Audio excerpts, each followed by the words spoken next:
Hi hello నమస్తే welcome to our channel. మరి ఏపీలో ఎలక్షన్స్ అయిన సందర్భంగా ఈరోజు కేసరపల్లిలో ప్రమాణ స్వీకారం జరుగుతుంది. ఈ ప్రమాణ స్వీకారానికి నరేంద్ర మోడీ, అమిత్ షా, వెంకయ్య నాయుడు అలాగే రాజకీయ నాయకులే కాకుండా సినీ నటులు చిరంజీవి, రజనీకాంత్ గారు కూడా ఈ కార్యక్రమంలో పాల్గొనడం జరుగుతుంది. మరి నారా చంద్రబాబు నాయుడు గారు 4వసారి సీఎంగా ప్రమాణ స్వీకారం చేస్తున్నారు.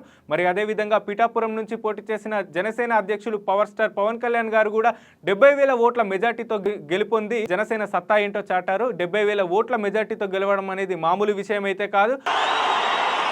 నేను కొణిదెల పవన్ కళ్యాణ్ అనే నేను మరి పవర్ స్టార్ పవన్ కళ్యాణ్ ని అసెంబ్లీ గేట్లు కూడా తాకనీయమన్న వాళ్ళకి చెంప చెల్లుమనేలా జనసేన తరపున అతను గెలిచి, అతని నాయకులు కూడా గెలిచి జనసేన సత్తా ఏంటో చాటారు. మరి ఈ రోజు అదే విధంగా లోకేష్ గారు, మరి బాలకృష్ణ గారు, పురంధేశ్వరి గారు ఇలా చాలా మంది కూడా టీడీపీ, వైసీపీ నాయకులందరూ గెలిచిన వాళ్ళందరూ కూడా ప్రమాణ స్వీకారంలో పాల్గొంటున్నారు. మరి సంబరాలతో మునిగిపోతున్న ప్రమాణ స్వీకారాన్ని చూస్తున్నారు. శాసనం ద్వారా నిర్మితమైన భారత రాజ్యాంగం పట్ల